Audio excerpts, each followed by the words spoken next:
Hey y'all, welcome once again to AccraLit's Read Aloud digital series. My name is Ophelia and today I bring your way episode number 8, numero 8 of our Read Aloud series. And today our poet and writer is Mary Oliver.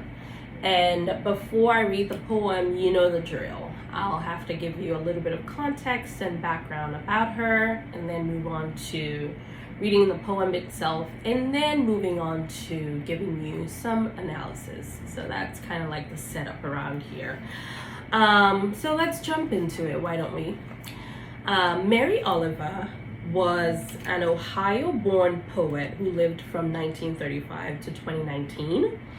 In 1986, she became the poet in residence at Bucknell University, became the Margaret Bannister Writer in residence at Sweet-Briar College in 1991, and served as the Catherine Osgood Chair for Distinguished Teaching at Bennington College till 2001.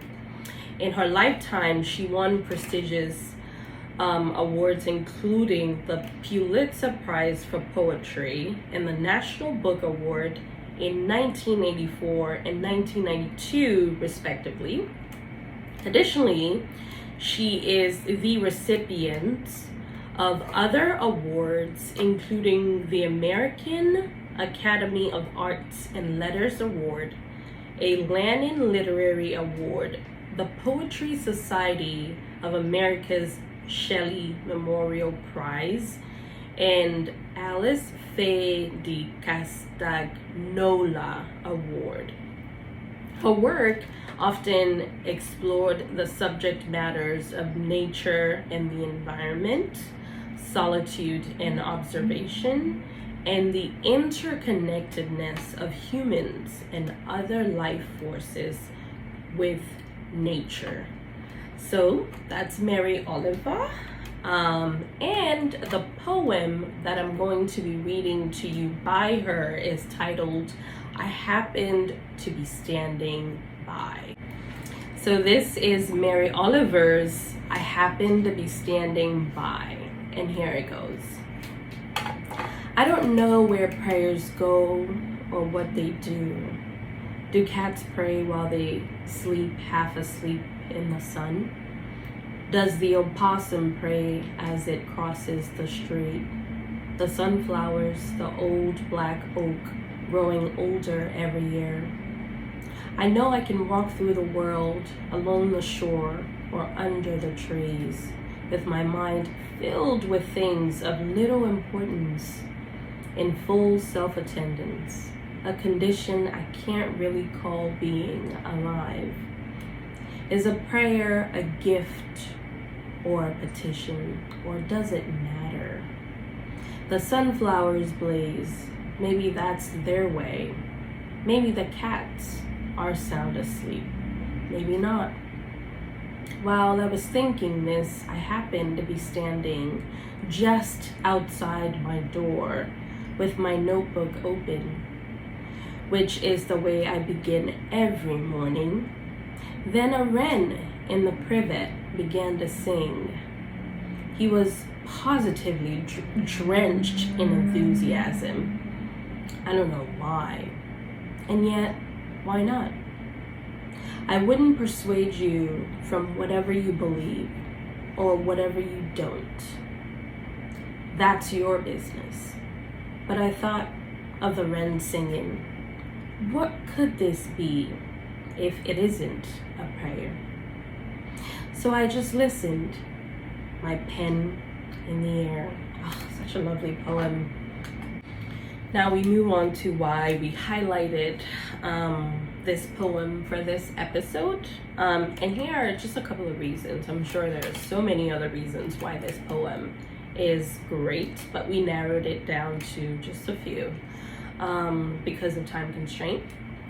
So the first one is because of its skepticism and faith and how it plays on both. And so by questioning the nature of prayer and expressing uncertainty about its efficacy, the poem navigates the tension between skepticism and faith, suggesting that belief is not always straightforward and may involve moments of doubt and questioning. I love this. I think that's one of the great aspects of this poem.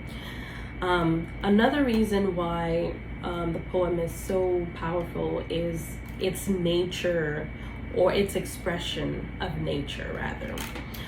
Through vivid imagery, the poem portrays nature's innate ability to express itself, such as sunflowers blazing and a wren singing with unbridled enthusiasm, inviting contemplation on whether these acts could be considered prayers. Another reason is the power of presence. And so through the speaker's observation of the wren's enthusiastic song, for instance, the poem emphasizes the importance of being fully present in the moment and attuned to the beauty and wonder of the world around us. Another reason why we thought this poem was worth highlighting was the sublime and the mundane, or the emphasis on both. And so by juxtaposing lofty questions about prayer with mundane details of everyday life, such as standing outside the door with a notebook, the poem explores the intersection of the sublime and the ordinary in the search for meaning. And lastly, we chose to highlight this poem because of the speaker's humility and openness. So the speaker's humility is evident in her willingness to acknowledge her own lack of understanding, admitting that she doesn't know where prayers go or what they do, but remains open to the possibility of their existence and significance. So these are some of the reasons, and per usual, we would love to hear your reasons for liking this poem as much as we do. Definitely leave them in the comment section, and we have a presence on Instagram, Facebook, Twitter, TikTok, and all the other visible ones out there. And as usual, if you would love to support AccraLiteracy's work, you can do so by purchasing some of our merch on our website. This is a bottle that I love so much, and I'm sure if you watched most of the videos that I've made, I've raved about it like 1,001 times. You can also support AccraLiteracy by donating funds, donating things such as used clothing and learning materials and menstrual hygiene resources and use technology that you don't have any use for. All of this will go to a fantastic cause for AccraLiteracy's work of advancing literacy as well as storytelling, both in Ghana and the United States. So thank you for joining me for today's episode. I hope you really did enjoy it. I hope it moved you as much as it moved me. And until next time, see you. Oh, and by the way, this is the 8th episode, and so we have only 2 more episodes of this Read Aloud series to go. It's been quite a journey, and I hope that you've enjoyed it as much as we have. So 2 weeks more, y'all. See you next time. Bye.